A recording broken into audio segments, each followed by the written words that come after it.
Bismillahirrahmanirrahim. Assalamualaikum warahmatullahi wabarakatuh. Thank you buat teman-teman semua yang masih support channel ini. Jangan lupa like, comment, share, subscribe, dan klik tombol loncengnya biar nggak ketinggalan video terbaru lainnya. Ingat, subscribe itu gratis. Oke teman-teman semua, kali ini kita akan melanjutkan pembahasan materi terkait dengan perawatan luka untuk persiapan P3K perawat di tahun 2022. Oke. Nah, ini kalau misalkan kita lihat ya di PMK nomor 4 itu ada terkait dengan perawatan luka ya, baik dari teman-teman D3 keperawatan maupun dari teman-teman nurse ya. Misalkan saja di poin pertama ya, itu untuk teman-teman dari D3 perawat yaitu melakukan perawatan luka. Nah, perawatan lukanya yang seperti apa? Yaitu tindakan keperawatan untuk penyembuhan luka dan atau mencegah terjadinya komplikasi pada luka episurasi ringan operasi bersih dan luka trauma superficial tanpa infeksi, luka bakar grade 1 dan 2 kurang dari 10% non-area saluran pernafasan. Ini untuk teman-teman D3 perawat. Nah, kemudian untuk teman-teman dari nurse, yaitu melakukan perawatan luka. Yang seperti apa? Yaitu pengkajian luka dan tindakan keperawatan untuk meningkatkan penyembuhan luka dan atau mencegah terjadinya komplikasi pada luka laserasi, luka full thickness, luka kanker dengan risiko pendarahan, luka dehiscent dengan infeksi lokal, luka kaki diabetes grade 1, 2, dan 3 dengan infeksi lokal, cedera tekan grade 3 dan juga infeksi lokal, venosus ulcer dan juga arterial ulcer dengan infeksi. Nah, ini adalah untuk teman-teman dari nurse ya. Oke, kalau kita kerucutkan, maka kita akan dapatkan 3 poin ini. Hanya pengkajian luka, tindakan untuk penyembuhan luka, dan juga tindakan untuk mencegah komplikasi. Ya. Ini berarti lebih ke pengkajian dan juga intervensi ataupun implementasi keperawatan. Ya. Nah, ini ada jenis-jenis lukanya yang tadi itu ya. Kalau kita jabarkan itu ada sekian ya.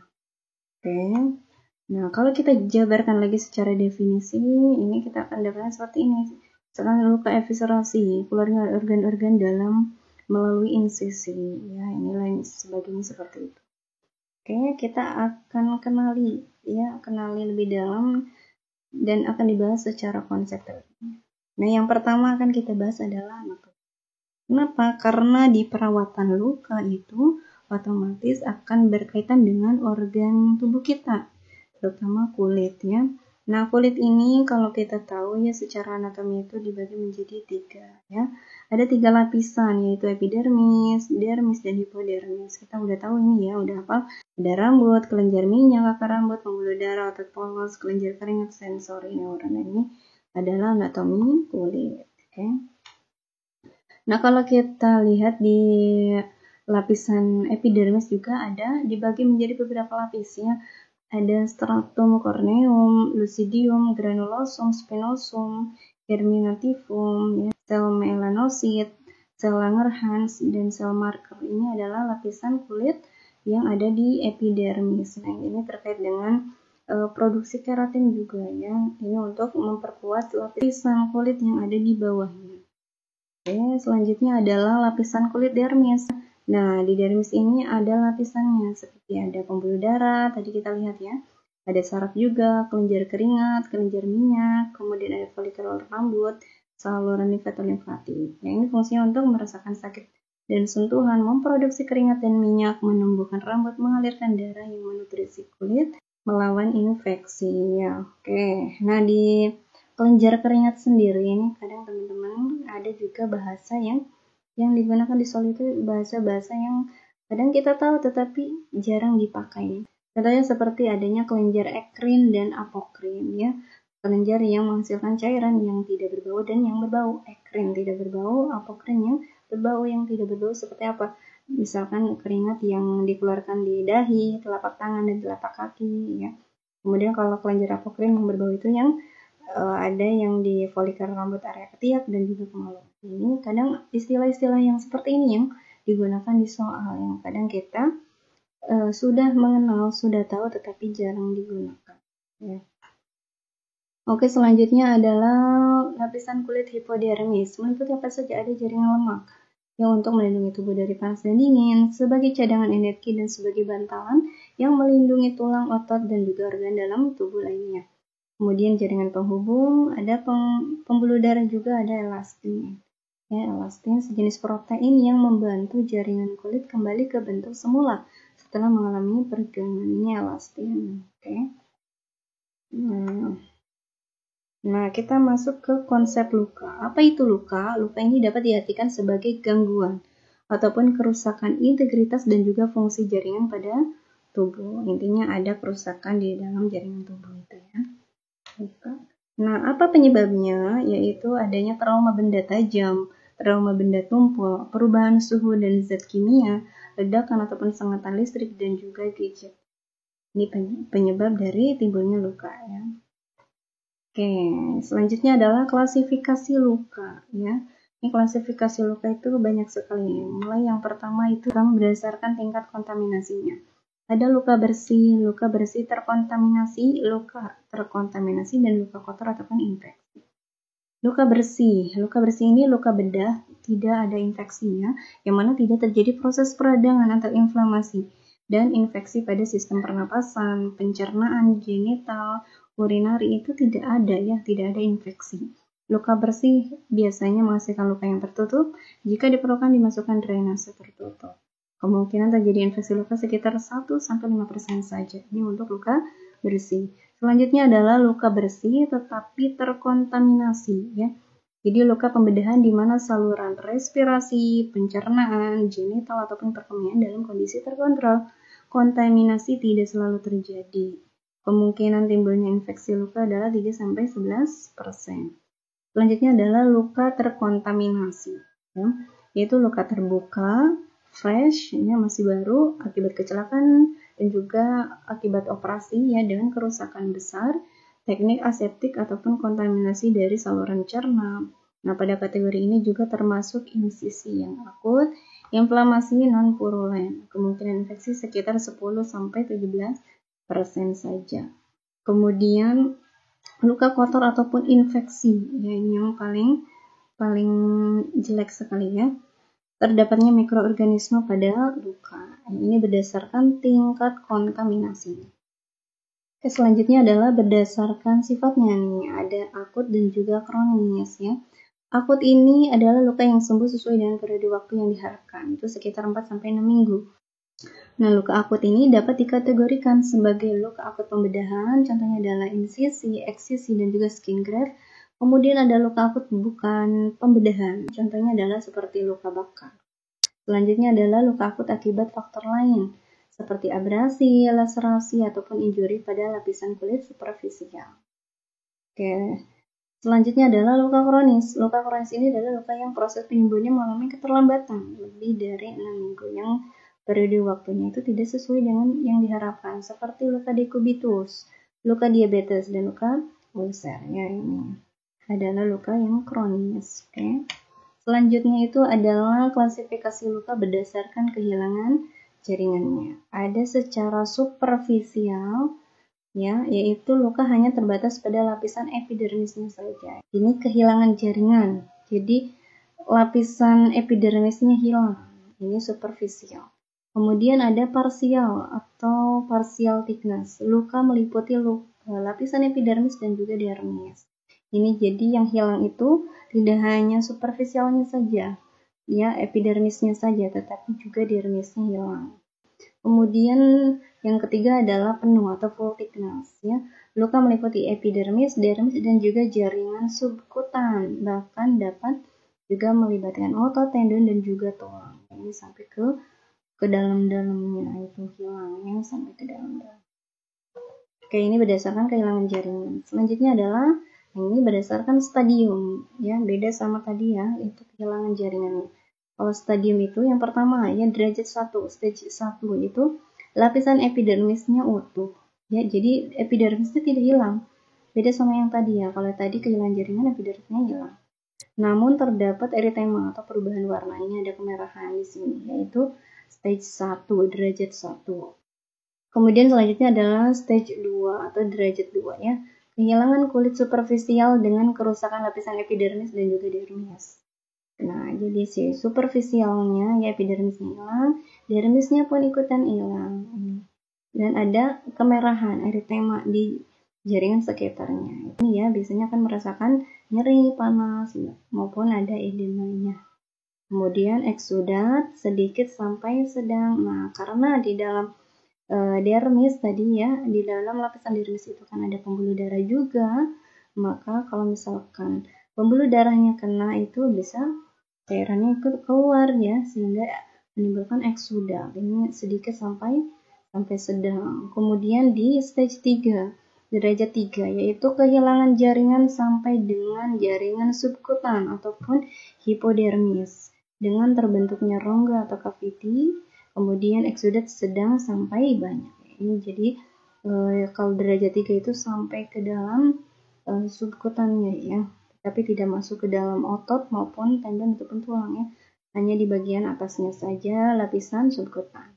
Kemudian selanjutnya adalah stage 4, derajat 4, yaitu hilangnya jaringan subkutan dengan terbentuknya rongga cavity yang melibatkan otot, tendon, dan juga tulang. Ini eksudatnya akan keluar ya, dari sedang sampai banyak ya keluar itu. Nah, ini ya sampai ke lapisan, tidak hanya otot ya, tidak hanya tulang, tetapi penghubungnya pun tendonnya juga akan ikut hilang, rusak ya. Nah, ini berdasarkan stadiumnya. Oke, selanjutnya adalah ini berdasarkan mekanisme terjadinya ya, berdasarkan mekanisme terjadinya. Nah, ini kalau mekanisme terjadinya itu seperti ibaratnya adanya pertarungan antara kulit kita dengan benda ya. Nah, bendanya apa dan bagaimana jurusnya ya, kalau kita ibaratkan itu tergantung dengan luka, jenis lukanya. Contoh luka insisi. Luka insisi ini terjadi karena teriris oleh instrumen yang tajam. Misal yang terjadi akibat pembedahan. Jadi luka insisi itu ibaratnya pertarungan antara kulit dengan benda tajam sehingga menimbulkan teriris ya. Kemudian ada luka memar akibat benturan oleh suatu tekanan dan dikarakteristikan oleh cedera pada jaringan lunak, perdarahan, dan juga bengkak ya. Kemudian ada luka lecet. Nah, luka lecet ini terjadi akibat kulit yang bergesekan dengan benda lain yang biasanya dengan benda yang tidak tajam. Selanjutnya adalah luka tusuk. Luka tusuk ini terjadi akibat adanya benda seperti peluru ataupun pisau yang masuk ke dalam kulit dengan diameter yang kecil. Kemudian ada luka gores. Terjadi akibat benda yang tajam seperti oleh adanya kaca ataupun kawat. Ini gores ya, bergores. Kemudian luka tembus, ya, luka yang menembus organ tubuh, biasanya pada bagian awal luka itu masuk, diameternya kecil tetapi pas di dalamnya sampai keluarnya itu akan melebar. Selanjutnya adalah luka bakar atau kombusi ya. Ini adalah jenis luka berdasarkan mekanisme terjadinya. Nah, teman-teman juga harus mungkin mengenal istilah-istilah bahasa Inggrisnya ini ya. Kadang ini yang dikeluarkan, bahasa-bahasa ini yang dikeluarkan ya. Oke, lanjutkan. Nah, ini berdasarkan penampilan klinis ya. Ada ini juga kemarin muncul ya, kalau di CPNS ini muncul slowly ya. Ada nekrotik, adanya esker yang mengeras dan juga nekrotik, mungkin kering ya, bisa jadi kering, bisa jadi lembab, itu nekrotik. Kemudian ada slowly, jaringan mati yang fibrosis. Kemudian granulasi, adanya jaringan granulasi yang sehat, epitelisasi, terjadi epitelisasi, terinfeksi. Nah, untuk terinfeksi ini adanya tanda-tanda klinis infeksi seperti ini ya, kalau kita ingat ini istilah KDRT ya. K-nya itu untuk kalor atau panas, D-nya untuk dolor atau nyeri, R-nya untuk rubor atau merah, T-nya untuk tumor atau bengkak ya. Ini untuk tanda-tanda infeksi. Nah, ini kalau secara gambarnya ya, mulai dari tipe nekrotik yang kering, ini yang basah ya, ada hitam-hitamnya juga sama. Kemudian slug ya, luka slug warna kuning. Kemudian ini ada infeksi ya, infeksi yang berbau, ini warnanya seperti ini. Kemudian ada granulasi, ini warnanya merah. Kemudian ada epitelisasi, warnanya. Oke, selanjutnya yaitu ada proses penyembuhan luka. Nah, ini teman-teman pasti sudah hafal ya tentang proses penyembuhan luka ini ya. Kita ulang kembali ini secara ringkasnya, mulai dari hemostasis, kemudian ada inflamasi, ada proliferasi, ada remodeling. Nah, kita yang pertama itu adalah hemostasis. Misal saja teman-teman sedang membuka ampul, tiba-tiba kena tangan ya.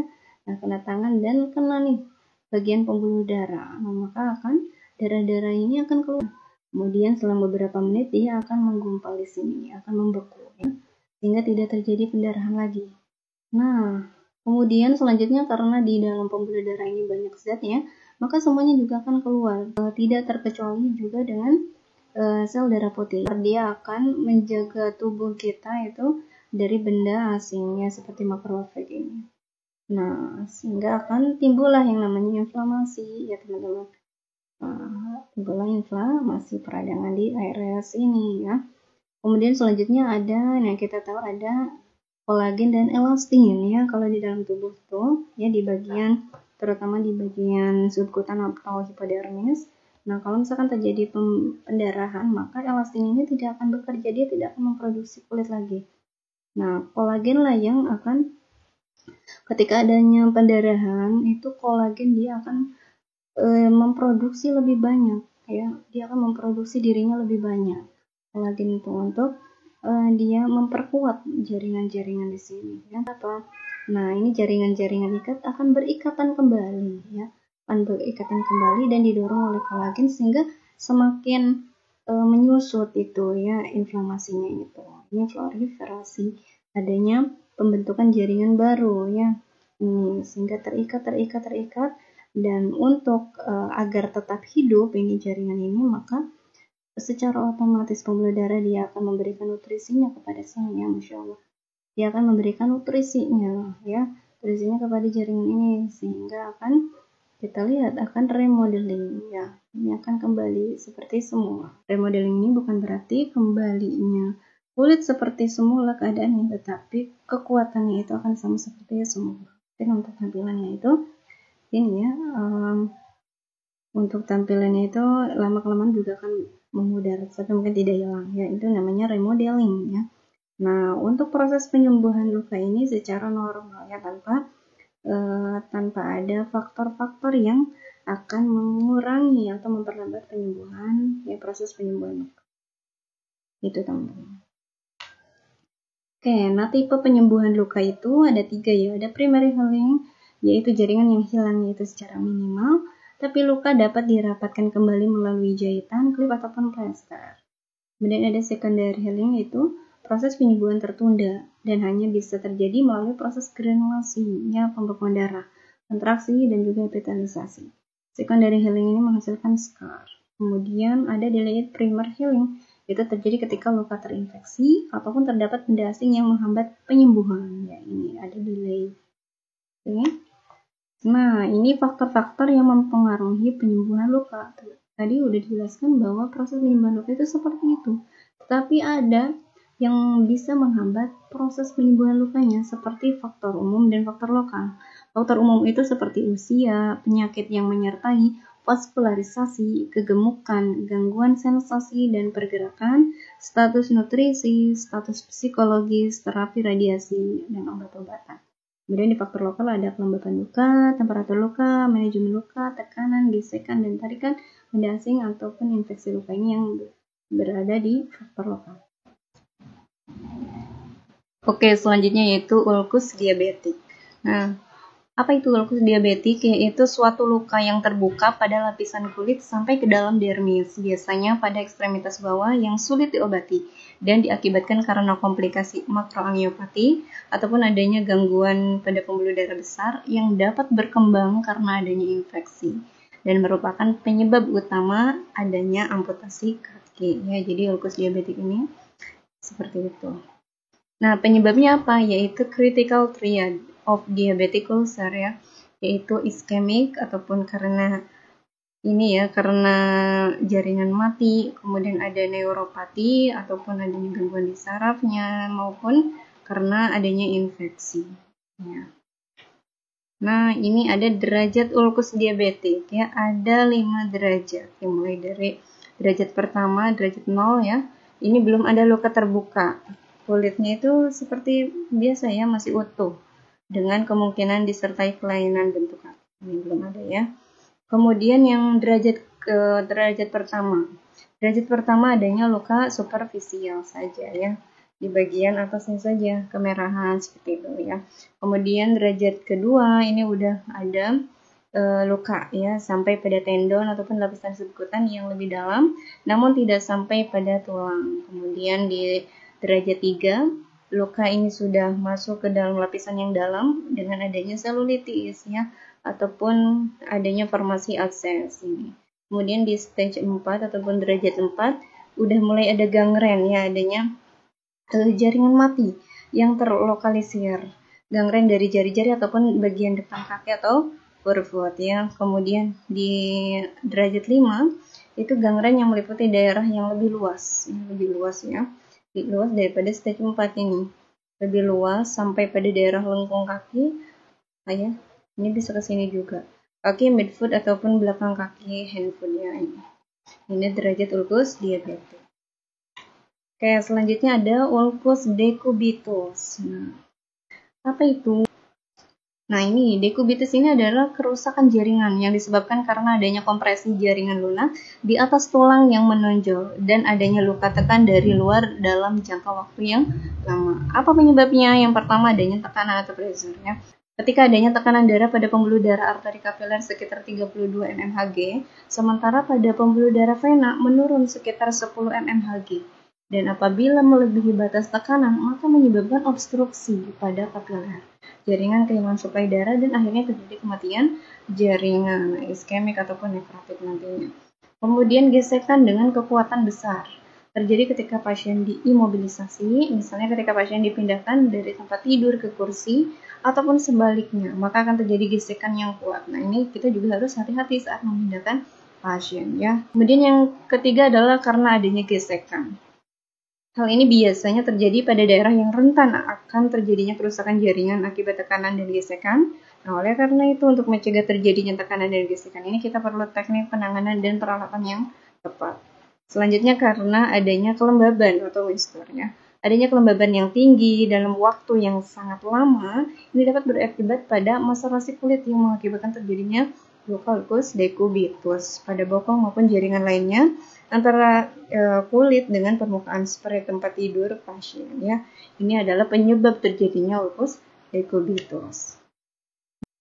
Ada derajat ulkus decubitus. Nah, yang pertama adalah tingkat 1 ataupun derajat 1, yaitu ditandai dengan perubahan warna pada area kulit tertentu, misalnya menjadi kemerahan ataupun kebiruan, disertai dengan rasa sakit ataupun gatal di area tertentu.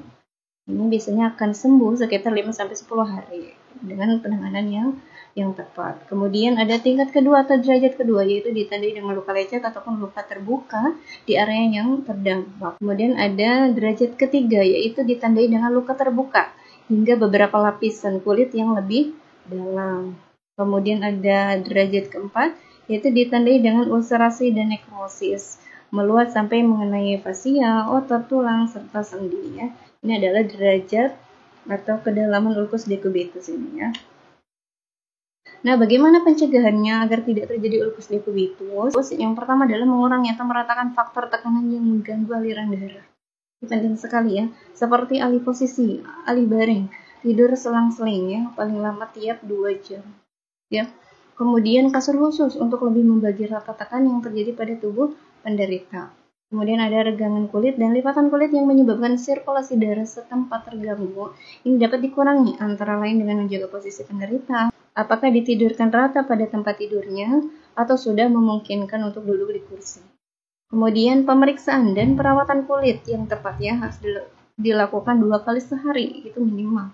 Tapi dapat lebih sering pada daerah yang potensial terjadi ulkus decubitus. Kemudian kita mengkaji status mobilitasnya juga. Ini menghindari tekanan di daerah tonggin dan menggunakan bantalan juga bisa. Meminimalkan terjadinya tekanan, pergesekan juga tenaga yang merobek. Kemudian mengkaji inkontinensia. Kita ajarkan bladder training pada pasien ya, apabila memungkinkan. Kemudian hindari menggosok kulit dengan keras. Gunakan air hangat dan sabun lembut untuk menjaga kulit dan mencegah kekeringan kulit. Pilih diapers yang daya serapnya itu banyak. Selanjutnya adalah berikan pendidikan kesehatan, baik penyebab maupun faktor risiko serta cara untuk meminimalkan terjadinya ulkus decubitus. Nah, ini komplikasi ulkus decubitus. Ya, ulkus decubitus ini kalau tidak ditangani secara tepat itu juga akan menimbulkan komplikasi seperti apa? Selulitis akibat infeksi pada kulit dan jaringan lunak. Kemudian infeksi tulang dan sendi juga bisa. Ini akibat penyebaran infeksi dari kulit dan jaringan lunak. serta sepsis, infeksi yang menyebar ke dalam aliran darah ya, yang menimbulkan reaksi sistem imun di seluruh tubuh yang bisa berakibat fatal juga. Kemudian kanker, nah ini kanker juga bisa ya akibat luka yang tak kunjung sembuh. Ya, tak kunjung sembuh ini bisa menyebabkan ulkus morjoli ya, ulkus yang diakibatkan karena adanya luka ini ya, ulkus morjoli. Nah, selanjutnya yaitu luka bakar ya. Luka bakar ini merupakan kerusakan kulit tubuh yang disebabkan oleh trauma panas ataupun trauma dingin ya. Penyebabnya apa? Seperti api, air panas, listrik, kimia, radiasi, dan juga trauma dingin. Kerusakan ini dapat menyertakan jaringan bawah kulit. Oke, selanjutnya ini ya, ada klasifikasi derajat kedalaman luka bakar. Nah, ini ada beberapa, mulai dari kedalaman epidermal, ini warnanya masih merah, gula ya, tidak ada gula. Kemudian ini CRT-nya masih ada, kemudian sensasi masih ada, kesembuhan masih ada atau masih bisa ya. Kemudian ada superficial dermal juga sama ya, dermal, deep dermal, thickness. Ini adalah klasifikasi derajat kedalaman luka bakar. Selanjutnya adalah SPO perawatan luka. Ini masuk ke dalam kategori lingkungan, subkategorinya masuk ke dalam keamanan dan proteksi. Definisinya, mengidentifikasi dan meningkatkan penyembuhan luka serta mencegah terjadinya komplikasi luka. Ini jadi tujuan perawatan luka itu ya, selain meningkatkan penyembuhan luka juga mencegah terjadinya komplikasi ya. Nah, diagnosis keperawatan yang biasanya muncul kalau terkait dengan perawatan luka seperti gangguan integritas kulit atau jaringan, nyeri akut, nyeri kronis, dan juga risiko infeksi. Nah, ini ya SPO perawatan luka. Prosedur perawatan luka, ya identifikasi pasien, nama lengkap, tanggal lahir, nomor RM, kemudian jelaskan tujuan dan prosedur, siapkan alat dan bahan, kemudian cuci tangan nama lengkap, pasang sarung tangan bersih, monitor karakteristik luka, drainase, warna, ukuran, dan juga bau, kemudian monitor tanda-tanda infeksi, lepaskan balutan dan plester secara perlahan, cukur rambut sekitar daerah luka bila perlu, lepaskan sarung tangan bersih dan pasang sarung tangan steril. Kemudian bersihkan luka dengan cairan NaCl atau pembersih non-toksik sesuai kebutuhan. Bersihkan jaringan nekrotik jika ada, berikan salep yang sesuai dengan kondisi luka jika perlu, pasang balutan sesuai jenis luka, ganti balutan sesuai jumlah eksudat dan juga drainase, jelaskan tanda dan gejala infeksi, anjurkan konsumsi makanan tinggi kalori dan proteinnya yang sudah masuk ke dalam Kemenkes ya. Ajarkan prosedur perawatan luka secara mandiri, kemudian kita rapikan pasien dan alat-alat yang menggunakan, lepaskan sarung tangan, cuci tangan maka dan kita dokumentasikan baik prosedur maupun respon pasien. Ini adalah SPO perawatan luka. Nah, ini ya ada tambahan ya, teknik pencucian luka mulai dari swabbing dan scrubbing. Teknik swabbing itu usap ya, mengusap, dan scrubbing atau menggosok sering dilakukan pada luka akut ataupun kronis. Teknik swabbing dan scrubbing ini memungkinkan untuk melepaskan kotoran yang menempel pada luka dengan mudah. Namun, teknik ini tidak dianjurkan pada luka yang adanya granulasi karena dapat merusak proses proliferasi jaringan ya, pembentukan jaringan baru itu nanti akan terganggu. Oke, yang kedua adalah teknik penyiraman atau showering dan juga irigasi ya.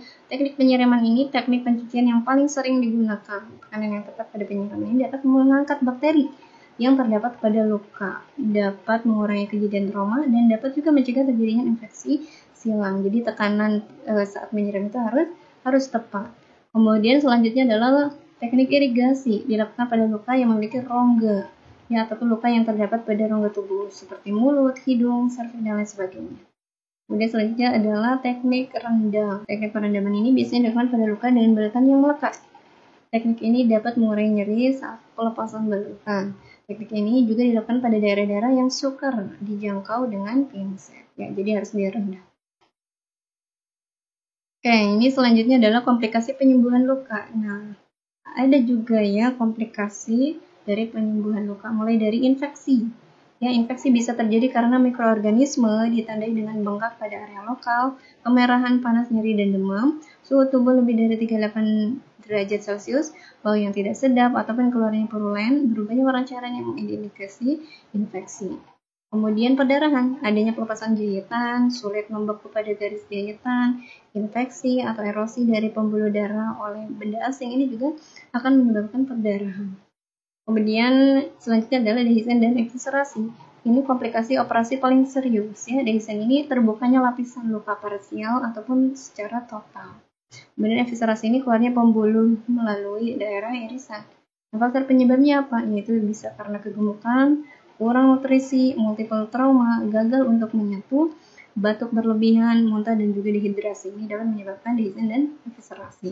Kemudian sinus, ini jalan ke permukaan kulit atau terowongan karena adanya abses ataupun benda asing yang memberikan efek iritasi pada kulit yang sehat. Ini dapat menyebabkan infeksi. Ya, ini komplikasi penyembuhan luka. Oke teman-teman semua, itu tadi terkait dengan konsep materi perawatan luka. Nanti akan kita lanjutkan ke materi selanjutnya.